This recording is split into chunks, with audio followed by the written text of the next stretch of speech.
Sekarang saya kenalkan di dunia ini komunikasi ya terbagi dua golongan. Jadi orang-orang suku-suku di dunia ini terbagi menjadi dua golongan dalam hal memberikan komunikasi. Ya. Yang pertama adalah golongan pertama yaitu high context cultures.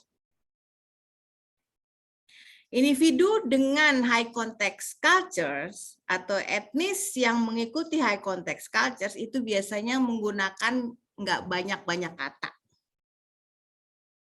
Jadi dia lebih banyak menggunakan gesture, bahasa tubuh, bahasa Tarsannya itu. Contoh, Sabrina masih kecil, ya, ke mall misalnya, pengen apa gitu, candy, permen kayak apa gitu. Merengek dong, minta mamanya diem aja, enggak kata mamanya. Ma beliin dong ma, enggak kata mamanya.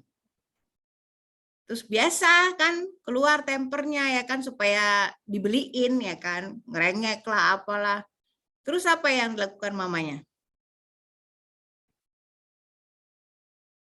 Sabrina, kira-kira mamamu ngapain? Izin jawab, Mem, ngomel, Mem. Enggak perlu kata-kata lagi, kan udah tadi. Enggak kata mama enggak. Kan gitu kan. Lama-lama enggak akan ngomong lagi. Apa yang dilakukan supaya kamu berhenti dan kamu pasti berhenti pada saat itu? Buka mata lebar-lebar, ya kan? Keluarin tuh mata kalau perlu ya, melotot segede-gedenya, ya kan? Langsung kan anak kan nggak ada lagi berani kan? Nggak ada, ya. Kadang-kadang nggak perlu ngomong. Apa yang dikerjakan misalnya salah apa pasti langsung berhenti. Itu adalah pola-pola high context cultures, ya. Jadi memang betul kita orang Asia itu high context. Jadi menghadapi orang high cultures, high context cultures, kalian harus memahami ini. Jangan misalnya Elsa punya pasien orang Arab, ya, atau orang Indian, suku asli Amerika. Ih, ini pasien ditanya pelit amat sih jawab, yes no, ya kan? Pahami dulu dia dari mana gitu. Ih, pasien tidak mau berkomunikasi dengan baik. Ntar langsung tulisnya di catatan keperawatannya gitu ya, ngejudge aja langsung. Pasien tidak memberikan respon pada pertanyaan-pertanyaan perawat. Padahal dia ngeresponnya dengan komunikasi verbal kan gitu kan? Ya. Nah, jadi high context culture itu orang Asia, orang Arab, orang Spanyol, Afrika, Afro-Amerika, dan Indian. Ya, suku asli Amerika itu masuk di high context. Jadi ngomong sama mereka to the point aja, jangan bertele-tele. Gitu. Ya. To the point kalau sama mereka. Sekarang low context cultures. Nah, ini tuh ngomong terus, ya kan? Orang Amerika, Kanada, negara-negara berbahasa Jerman, negara-negara Skandinavia, ya kan? Skandinavia itu tahu kan, Irlandia, Denmark, Finlandia, Norway gitu. Terus Prancis termasuk dalam low context. Jadi kalau menghadapi pasien low context, kalian harus menjelaskan semua tindakan secara detail. Ih, ini pasien ya. Kalau tadi Elsa, ini pasien pelit amat sih ngomongnya, ya kan? Nah, giliran rival dapat pasien yang low context, ini pasien bawel banget sih. Ya kan? Dikit-dikit nanya, capek banget sih. Harus diingat dia dari low context. Jadi kepada mereka sebelum melakukan tindakan itu harus detail dulu dijelaskan, ya kan? Dan jangan bosan, udah detail aja pasti masih nanya.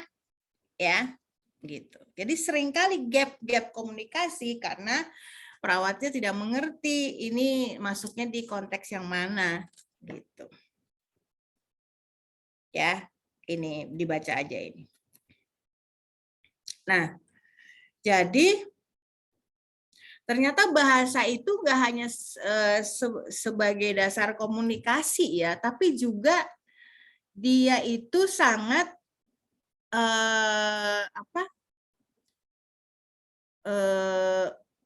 membentuk pengalaman dan mempengaruhi persepsi budayanya, karena memang budaya kita kan berbeda, ya. Sehingga bisa satu kata itu berbeda arti pada etnis yang lain, atau bahkan satu kata itu bisa berbeda arti dengan cara pengucapan yang berbeda di satu etnis. Contoh, kalau kamu di Thailand, terus kamu pengen beli telur, ya kan? Kalau sama penulisannya, kai, ya kan? Tapi kalau kamu bacanya kai, itu artinya penis. Nah, kan? Bisa diketawain kamu sama orang sepasar, ya kan? Gitu. Nah, jadi ternyata kata itu memang sangat-sangat mengekspresikan budaya masing-masing, ya. Nah, harus diingat bahwa kata itu punya arti denotatif, ada arti konotatif. Nah, arti konotatif itu dipengaruhi oleh budaya. Ya, apapun yang dipengaruhi oleh pengalaman seseorang itu pasti dipengaruhi budaya. Ya, kalau kita biasanya bilang, oh jangan membaca secara harfiah dong, makna harfiah. Makna harfiah itu denotatif, artinya ya babi, binatang babi, gitu kan? Ya, nah, jadi ceritanya bisa jadi salah pengertian juga nih gara-gara konotatif nih. Mei lagi kunjungan, ya kan, ke rumah pasien misalnya. Rumah pasiennya banyak babi, ya kan? Nah, Mei bilang, maksudnya pas dia lagi ngomong sama pasiennya gitu kan, terus ada babi lewat, ya kan? Ada babi, kan gitu. Emang benar, emang babi kan yang lewat, ya kan? Dilalahnya pas lagi ngomong lagi karena nggak biasa ngelihat yang hidup, ya kan, terus saya sendiri aja ya kan agak geli-geli gimana ngelihat itu moncongnya itu kan lucu. Nah, si Mem maksudnya ngomong lagi, kaget dia karena ada yang lewat, pas di samping babinya ada anaknya si yang punya rumah, ya kan, babi lewat. Nah, bisa ribut tuh, bisa berantem. Karena konotasinya orang marah juga pakai kata yang sama. Iya enggak? Betul kan? Ya. Cuma gara-gara kata babi or pig itu bisa jadi salah semuanya. Padahal itu tadi. Karena apa? Makna konotatifnya, kalau orang nyebut kata ini berarti dia lagi marah dan dia ngatain orang bahwa orang itu kayak binatang ini, kan gitu. Padahal mah harfiah memang ada binatangnya. Nah, hal-hal yang seperti itu seringkali bisa terjadi, ya. Nah, terus nama. Nama itu mempunyai makna budaya karena membawa arti psikologis tertentu. Natswa Afifa, arti namamu apa?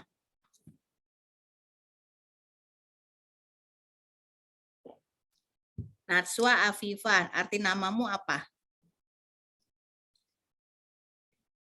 Jangan bilang nggak tahu, masuk lagi ke perut mama.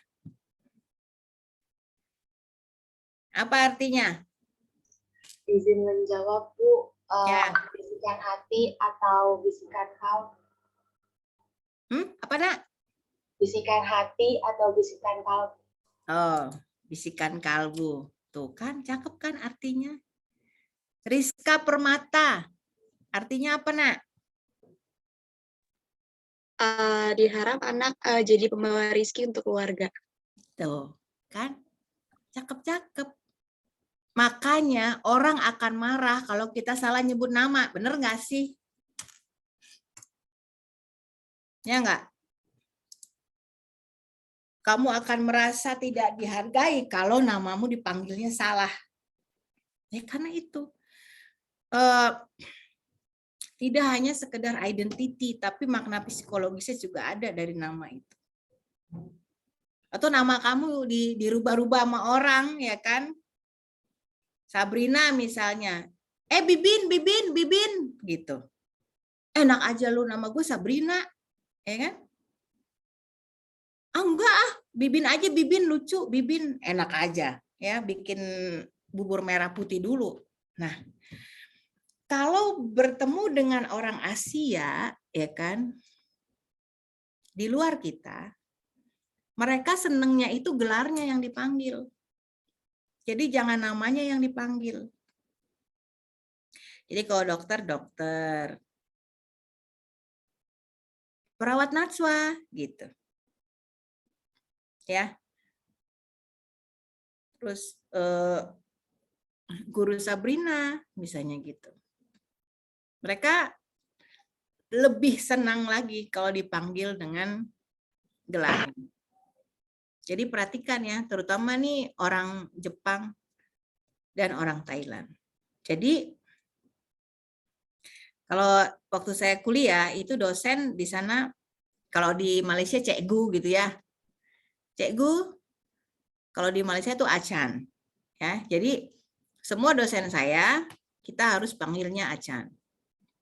Jadi kayak pembimbing tesis saya tuh namanya Pim Paun, jadi Acan Pim gitu. Jadi panggil gelarnya. Ya. Nah, itu dia. Jadi kuncinya kalian perhatikan baik-baik kalau berkenalan sama pasien terutama dari Asia ini, gimana cara dia berkenalannya? Kalau misalnya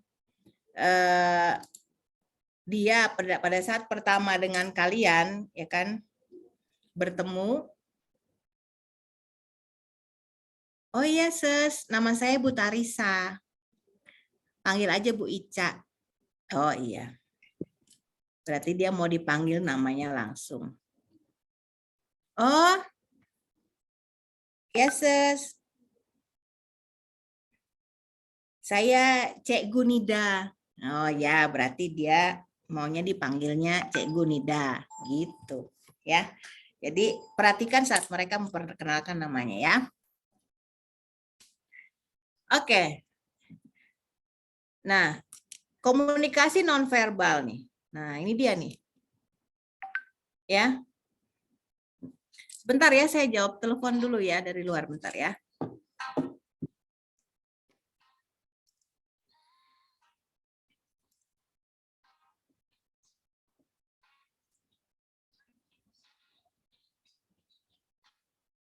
Oh, halo. Ya. Halo. Belum,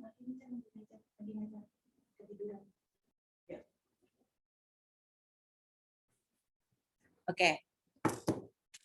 Kepencet ya.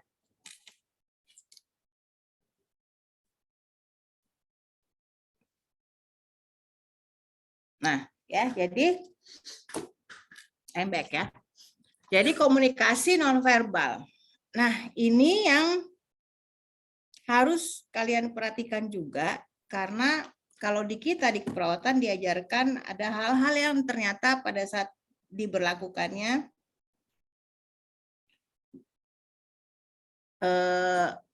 seringkali salah karena ternyata tidak sesuai dengan budayanya. Apa itu? Ntar kita lihat sama-sama ya. Nah, yang pertama sentuhan. Ya. Kita kan diajarkan itu tadi. Ya, misalnya sentuh bahunya pasien, itu di keperawatan dasar diajarkan. Selamat pagi, gimana kabarnya Pak, Bu? Ya kan? Nah, ini untuk apa namanya? secara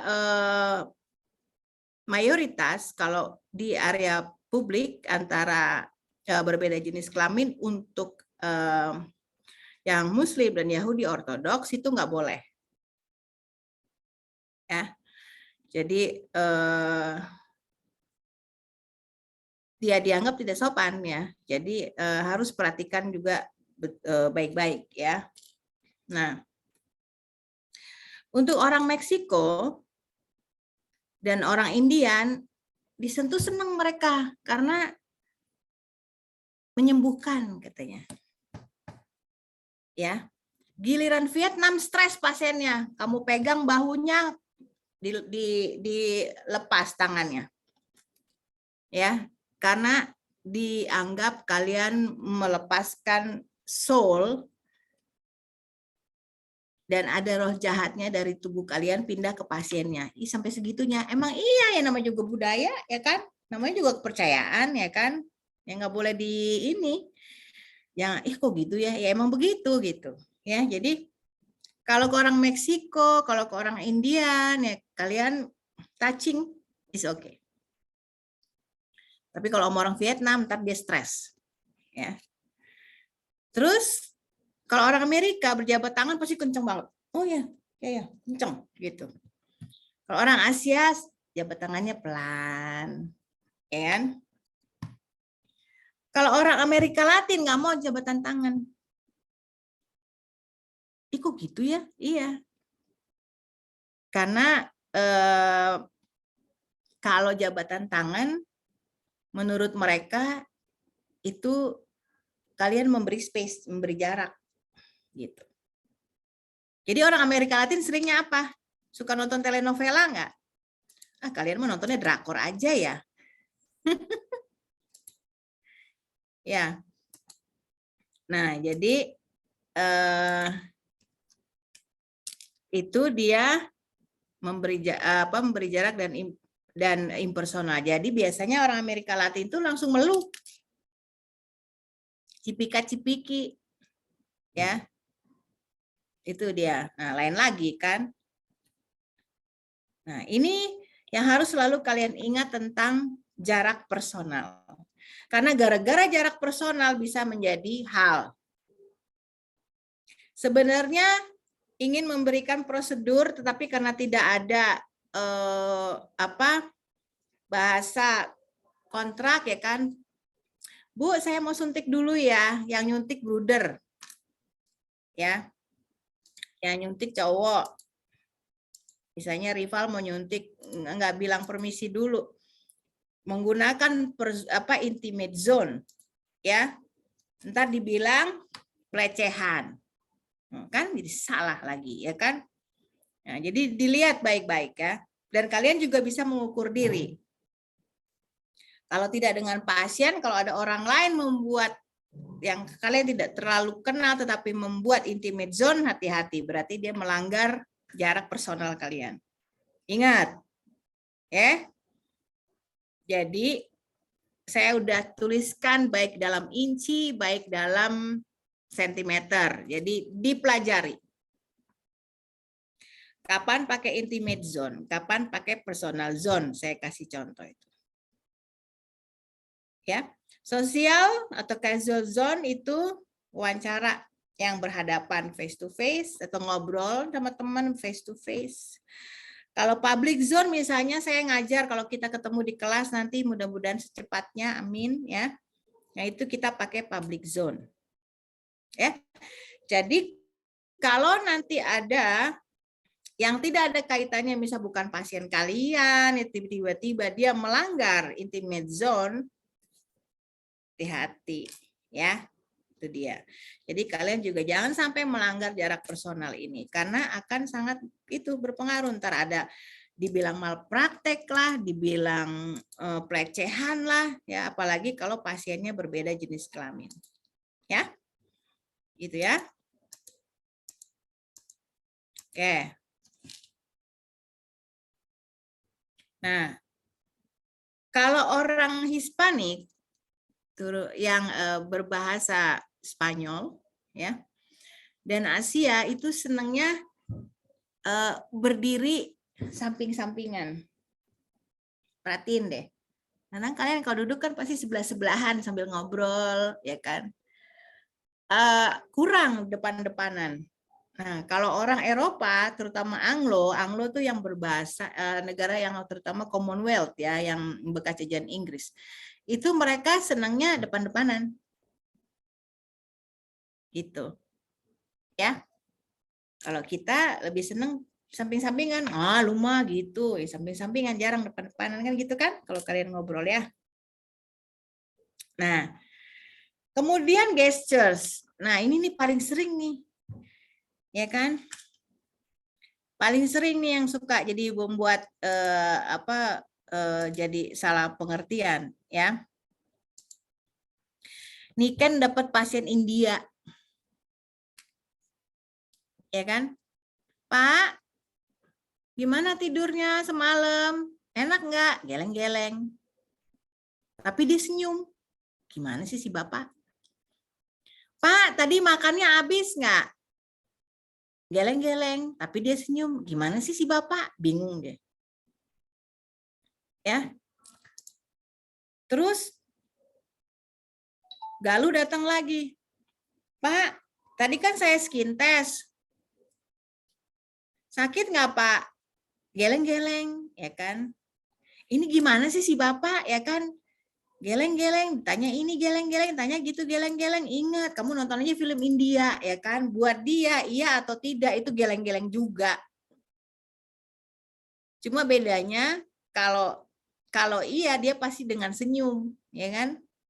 Tuh kan, gara-gara geleng-geleng jadi salah. Ternyata dia iya, ya.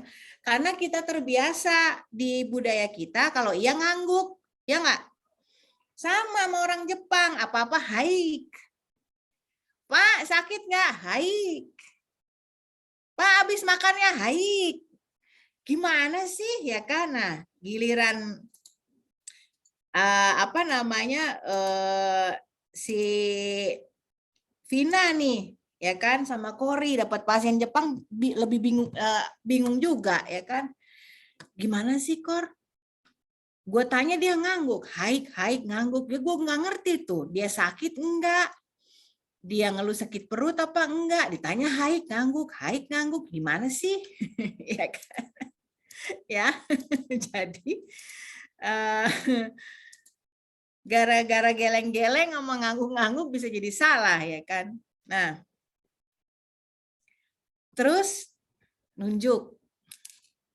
Jadi kita aja sama orang Jawa, Solo sama Jogja nunjuk nggak sopan ya. Nggak boleh kan. Jadi cara nunjuknya ya orang Jawa kan gini ya. Gini kan. Mana ada yang nunjuk begini. Nggak ada kan nunjuknya begini. Ya kan. Jempolnya ke depan. Nah, jadi di Asia terutama itu nunjuk tidak boleh ya. Dianggap kasar. Nah, lucu lagi nih, ya kan? Kalau orang Amerika tertawa sampai terbahak-bahak mah oke aja ya kan ya memang ini ya berarti lagi senang kan gitu. Ya.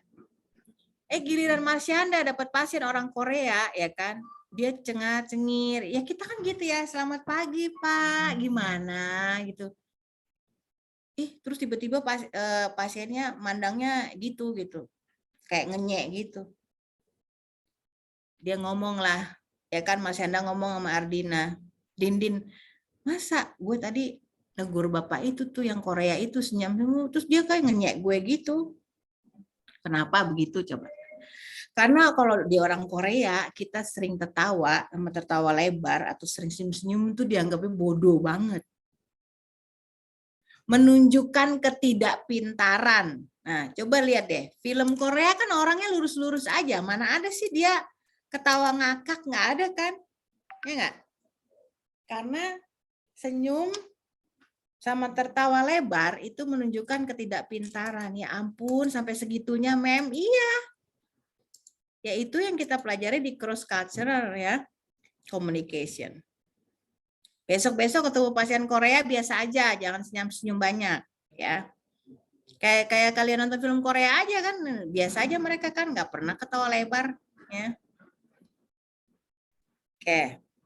Nah, pertahankan kontak mata. Nah, kan gitu kalau kalian belajar di keperawatan dasar, ya kan? Kemarin saya udah kasih tahu kan, kalau dengan orang black people ya kan, what do you looking at? Apa lu lihat-lihat? Ya, nggak boleh kontak mata. Karena dianggapnya underestimate dia. Ya kan, kadang-kadang kesel juga ya, ini yang hitam elu yang marah-marah, ya kan? Kadang-kadang gitu kan kalau ngadepin pasien kayak gitu. Ya karena emang sensitif sih, ya gimana? Ya jadi sama kalau di orang Asia, kalau dengan berbicara dengan orang yang lebih tua, itu kita juga kurang ya kontak matanya ya. Karena dianggap nggak sopan. Ya, sama di semua Asia. Ya, jadi ternyata eye contact itu juga ada batasannya gitu. Kalau kita waktu belajar di keperawatan dasar, pokoknya menghadapi pasien harus pertahankan eye contact, ternyata nggak boleh, ya kan? Tidak selalu. Nah, waktu Indonesia terkenal dengan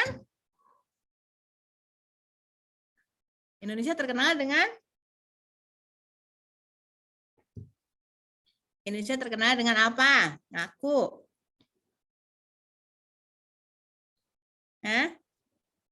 Kalau masalah waktu, orang Indonesia terkenalnya dengan jam Karet, Mem. Jam karet. Lo mengaret mulu.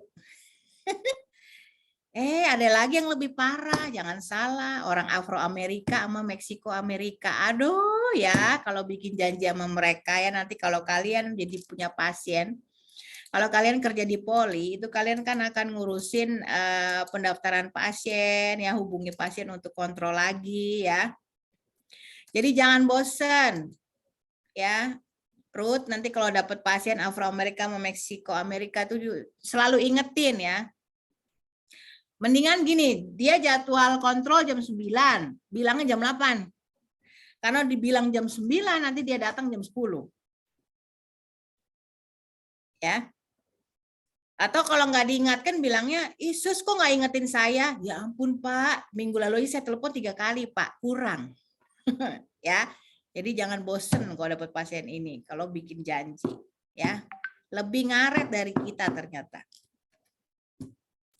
Tuh, kalau udah kesimpulan bahagia, semua senyum lebar ya. Oke. Jadi,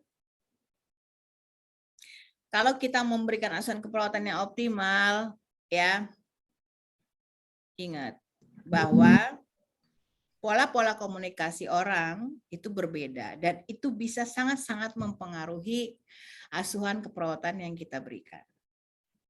Ya. Dengan banyak berlatih, dengan banyak membaca, dengan banyak lebih tahu tentang budaya-budaya orang sehingga kita bisa tahu ya bagaimana cara berkomunikasi pada saat kalian punya pasien-pasien dari etnis-etnis tertentu. Ya. Gitu. Selesai. Biarin biar pada ngiri. Biar kerja di luar, biar sekolah di luar. Amin. Kok nggak ada yang amin sih, didoain juga memaknya? Heran kalian ini. Ya kan? Reaksinya tuh lurus aja, flat aja, udah kayak orang Korea kalian. Ya. Nah, jadi gitu ya. Jadi esensinya ternyata gebrakan keperawatan transkultural itu sebenarnya udah lama banget, tapi baru dirasa terutama di Indonesia itu awal-awal 2006 ya, bahwa ternyata dengan mempelajari kebudayaan pasien kita itu bisa membuat kita lebih dekat sama pasien, jadi lebih gampang, lebih memudahkan kita untuk menerapkan asuhan keperawatan. Pasiennya nggak jadi bawel, pasiennya jadi lebih ngerti karena dia merasa diterima gitu. Ya, sebenarnya intinya orang kalau lagi sakit apa-apa salah kan gitu. Jadi kalau kita bisa memahami paling tidak dari akar budayanya, cara berbicara ke orang ini masuk di konteks komunikasi yang mana, terus kita tahu hal-hal yang yang menjadi kepercayaannya, misalnya orang Jawa Tengah minum teh itu lebih baik untuk tubuh, jadi dari pagi ke pagi lagi minum teh. Orang Meksiko atau orang dengan berbahasa Meksiko, Spanish, itu rata-rata minumnya ya dia maunya jus delima atau jus orange blood ya, grapefruit. Nah, jadi itu katanya menambah vitalitas kalau minum obat. Nah, itu jangan, jadi kita harus cari, oh ya, mana obat yang tidak larut dalam ini. Kan gitu ya. Nah, jadi aman gitu loh. Pasiennya juga jadi, oh iya ya ternyata benar ya, pasiennya nggak jadi bawel. Gitu. Ya, pasiennya nggak jadi komplain terus. Ingat, kita 24 jam sama pasien. Jadi paling gampang kena komplainan. Ya, gitu. Makanya saya bilang, karena kita selalu ada ya kan, kalau ada macam-macam misalnya profesi lain itu juga melanggar eksistensi kita, ya udah coba demo deh 5 menit perawat, tumbang semua rumah sakit, ya kan? Gitu. Oke, ada pertanyaan lagi? Cukup jelas? Habis saya siapa? Habis saya siapa?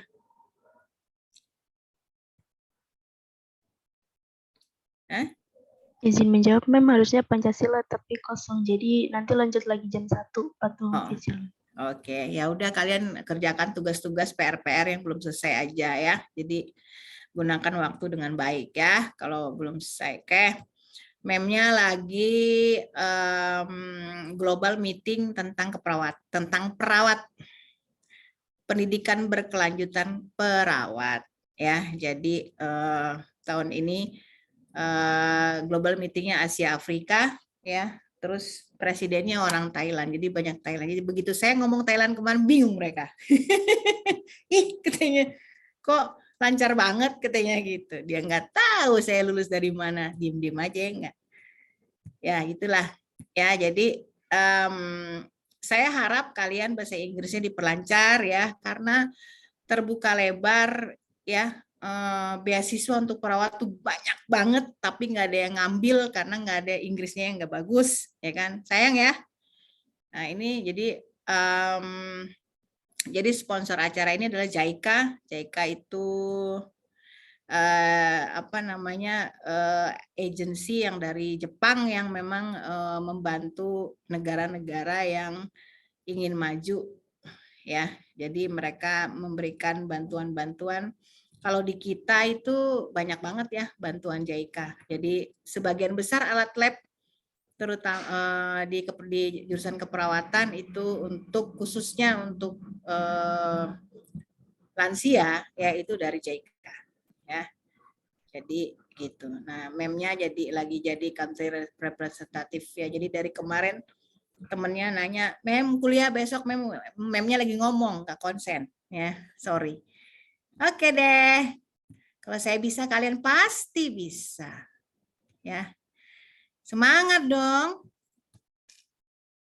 Oke ya, kalau begitu saya tinggal ya, bisa ya? Mem, maaf. Foto? Iya, izin. Foto dah, mumpung Ya, memnya baik, untuk kelas A boleh Raisen. Mumpung memnya masih lipstikan.